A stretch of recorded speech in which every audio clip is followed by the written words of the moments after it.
భారతదేశంలో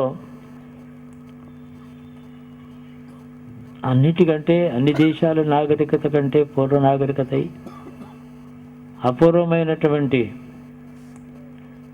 అసలు అనూహ్యమైనటువంటి జ్ఞానాన్ని, సృష్టి విజ్ఞానాన్ని, సృష్టి రహస్యాన్ని, సృష్టికర్త యొక్క స్వభావాన్ని తెలుసుకునే ప్రయత్నం చేసినటువంటి పుణ్యభూమి ఇది.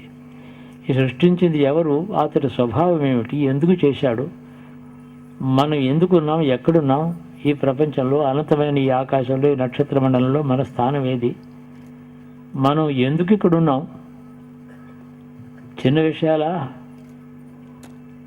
ఇన్ని లక్షల జీవరాశులకు ఈ వైవిధ్యం ఏమిటి, ఇంత క్రిమి ఏమిటి, కీటకం ఏమిటి, ఇంత బుద్ధిమంతుడైన మనిషిని నేనేమిటి, ఈ వ్యత్యాసం ఏమిటి, ఎందుకు చేశాడు, అసలు ఇలాంటి ప్రశ్న వేయగలగడమే ఎంతో ఉన్నతమైన స్థితి.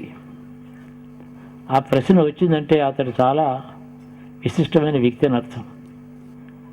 అట్లాంటి ప్రశ్న వేసుకొని సమాధానం చెప్పి ఎదురుగా ఉండే మరొక వ్యక్తి లేనప్పుడు అంతర్ముఖులే తపస్సు చేయగా వచ్చినటువంటి వేద సంహితలు, అపారమైన విజ్ఞానం కలిగినటువంటి సంపాదించినటువంటి దేశం ఇది. ఇది ఎప్పుడైంది, నిన్న మొన్న కాదు.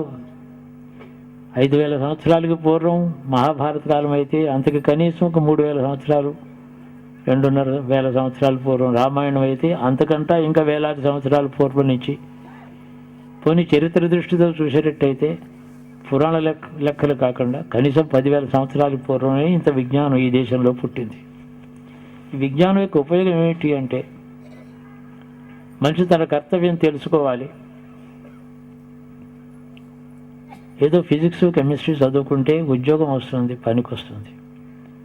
దాంట్లో మనిషికి తనకు ఆత్మోన్నతికి సంబంధించినటువంటి విజ్ఞానం, వివేకం అందులో రాదు. వివేకాన్ని ఇచ్చేటువంటి విద్య వివేచనం, ఏది కర్తవ్యం, ఏది అకర్తవ్యం, ఏది మంచిది, ఏది చేయవాలి, ఏది చేయకూడదు, నా పక్కనుండే వారెవరు, వాళ్ళ పట్ల నాకుండే బాధ్యత ఏమిటి, ఇవన్నీ తెలుసుకోవడం వివేకం. ఆ వివేకానికి కావలసిన విజ్ఞానం ఇచ్చారు. అది ఈ దేశంలో విశిష్టత. వివేకానికి దారి తీయగలిగిన విజ్ఞానం ఇచ్చిన దేశమే అత్యున్నతమైనటువంటి దేశం, మహోన్నతమైనటువంటిది.